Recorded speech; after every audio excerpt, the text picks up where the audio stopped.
USS John Basilone was commissioned yesterday in the Hudson River on the west side.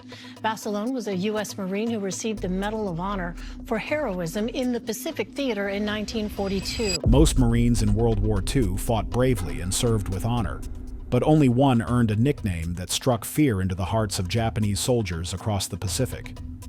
John Basilone wasn't the biggest Marine or the loudest one, yet something about him made enemy forces retreat when they should have advanced. What was it about this quiet man from New Jersey that made him so deadly? The Marines called him a hero, but the Japanese had a different word for him. They whispered about the American who couldn't be stopped, who appeared where he shouldn't survive, and who turned impossible battles into American victories. By the time the war ended, John Basilone had proven why he was the most brutal Marine of World War II. But the real reason might surprise you, because it wasn't what made him brutal that mattered. It was what made him unstoppable. The boy who sought adventure. Born November 4th, 1916, in Buffalo, New York, John Basilone grew up in Raritan with 9 brothers and sisters. His parents, Salvatore and Theodora, had come from Italy looking for a better life, but they never expected their son would become America's most brutal Marine warrior. At 15, John dropped out of school. Most kids his age were worried about homework, but John was different. He worked as a golf caddy at the local country club, and while other boys his age complained about their boring lives, John told the golfers he was looking for adventure. Unlike so many young men who dream big but never act, John Basilone was about to follow through in ways that would shock the world. In 1934, when he turned 18, John enlisted in the U.S. Army.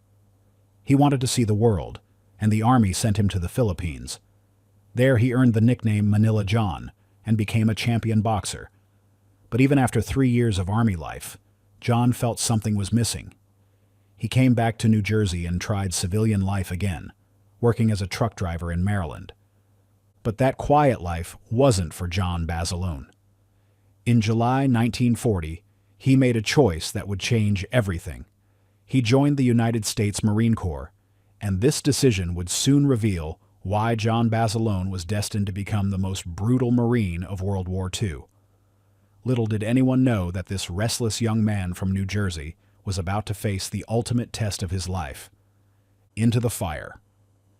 When John Basilone joined the Marines, he thought he'd return to the Philippines where he'd spent his Army years.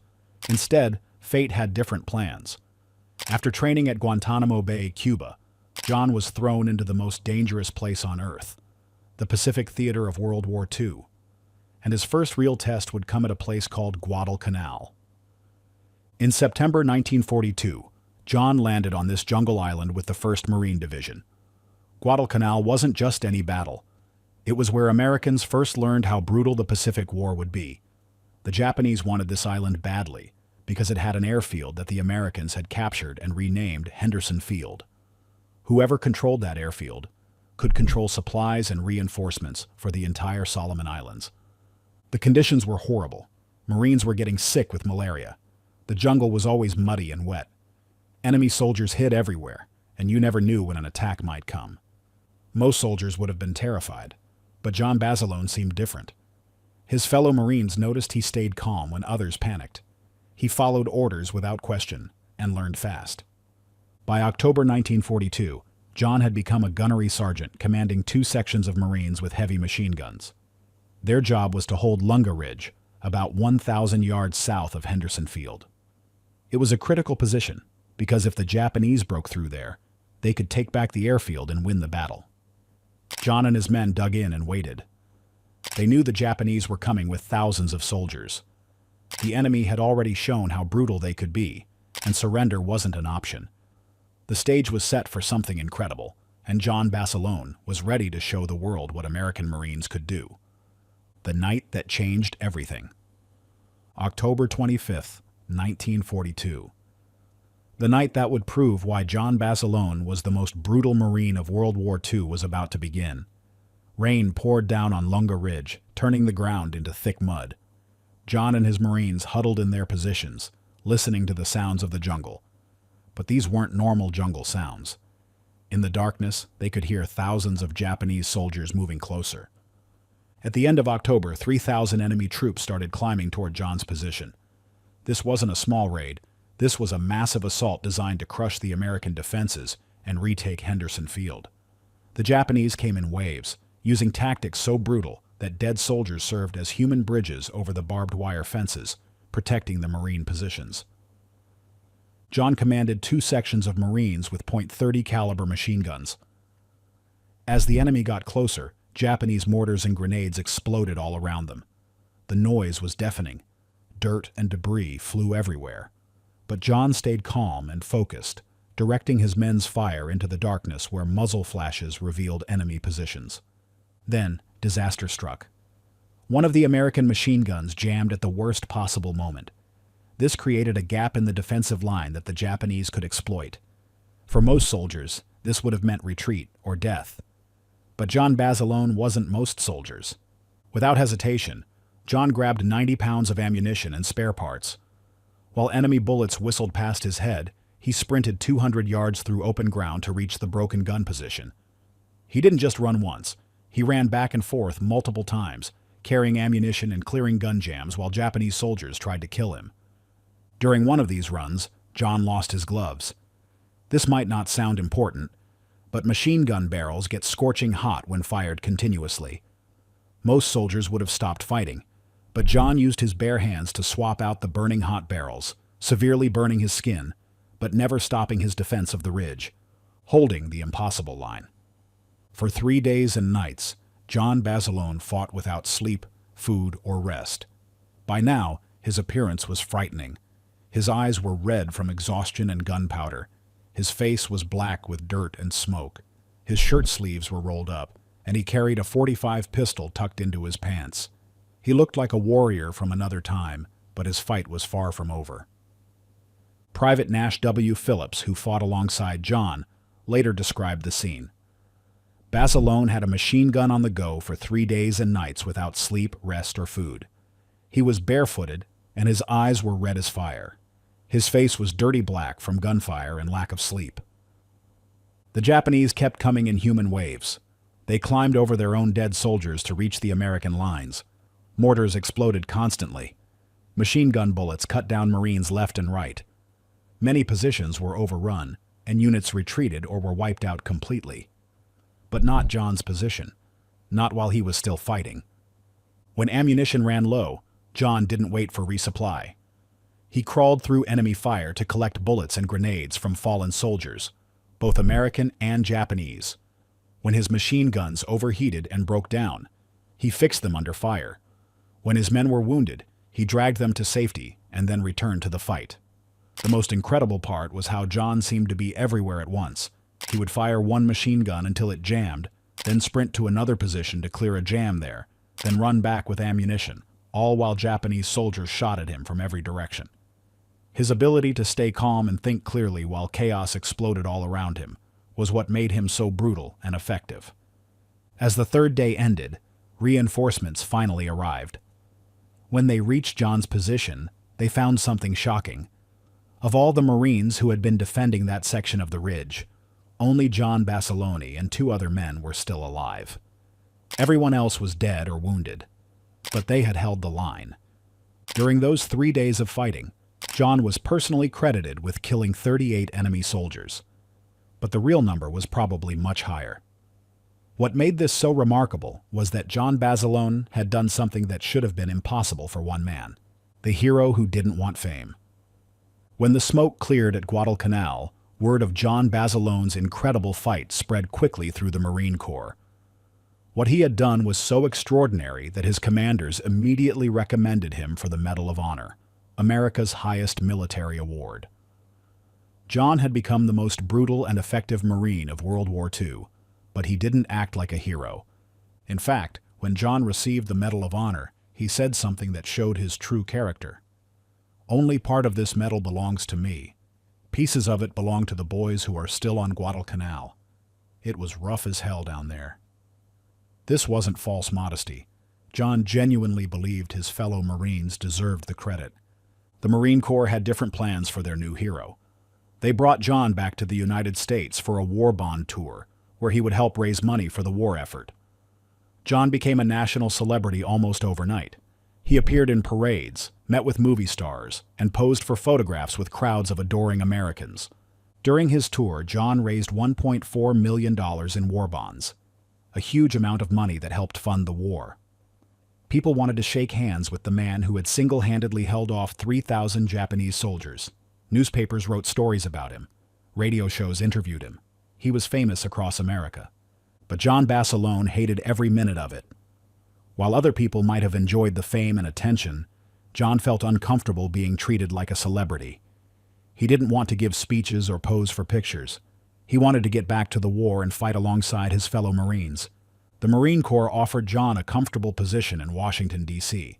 They wanted to promote him to an officer rank and give him a safe job far from the fighting.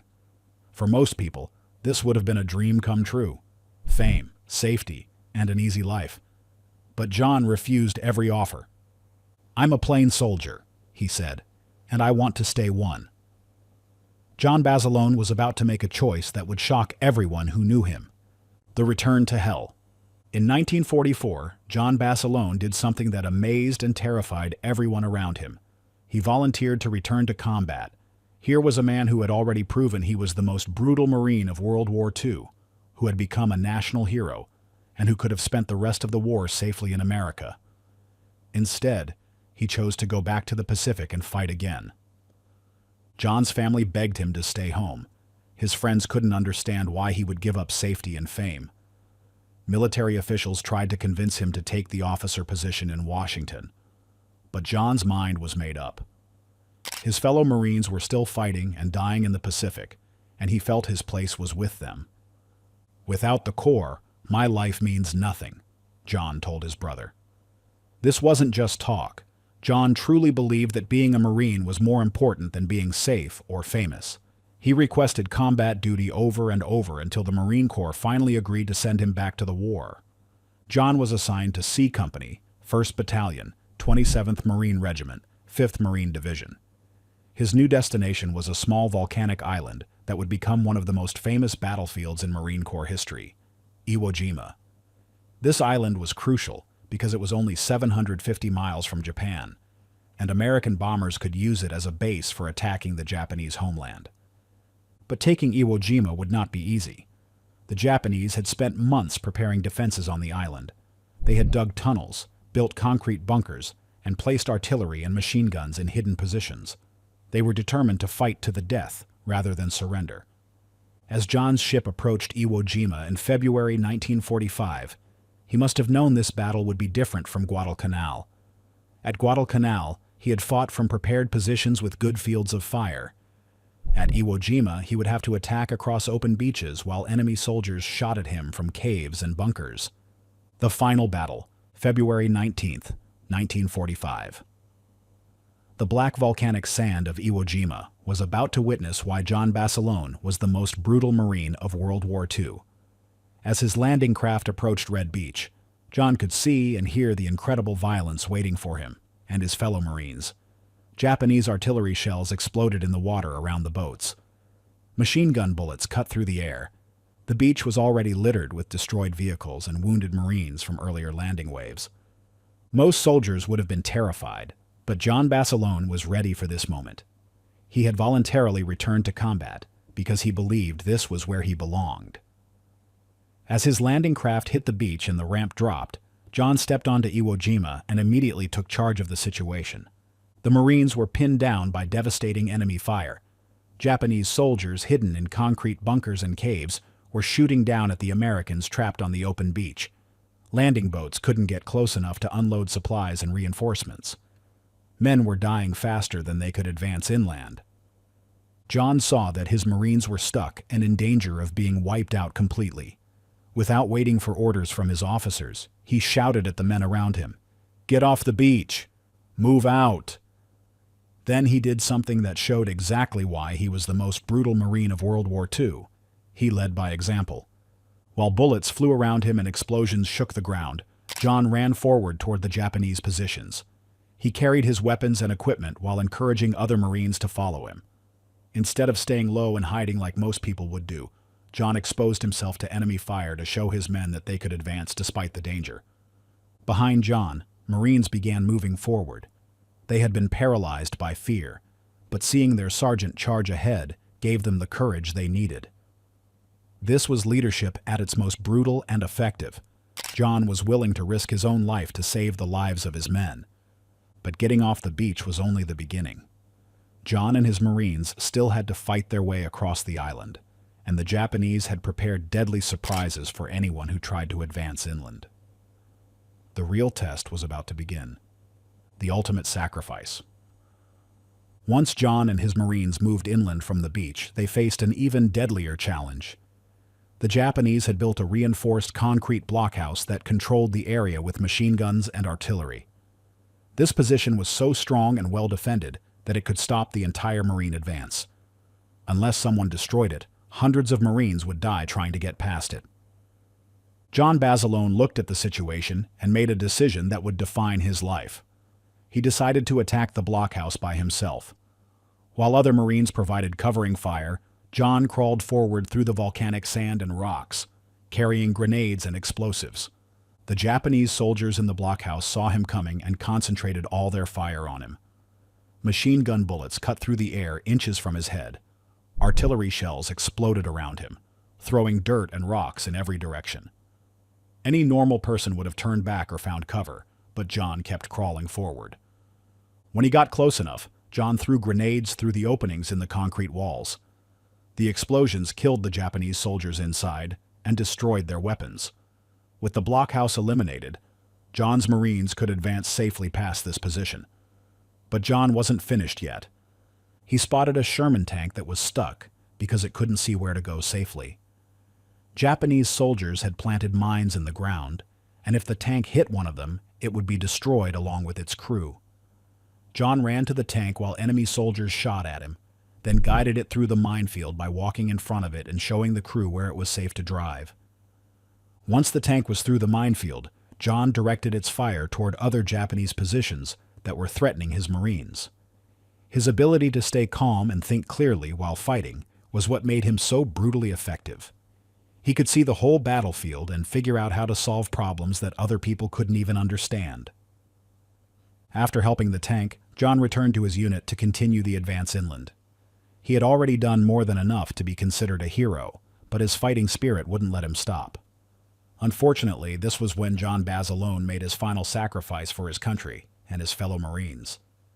Why he was the most brutal Marine of World War II.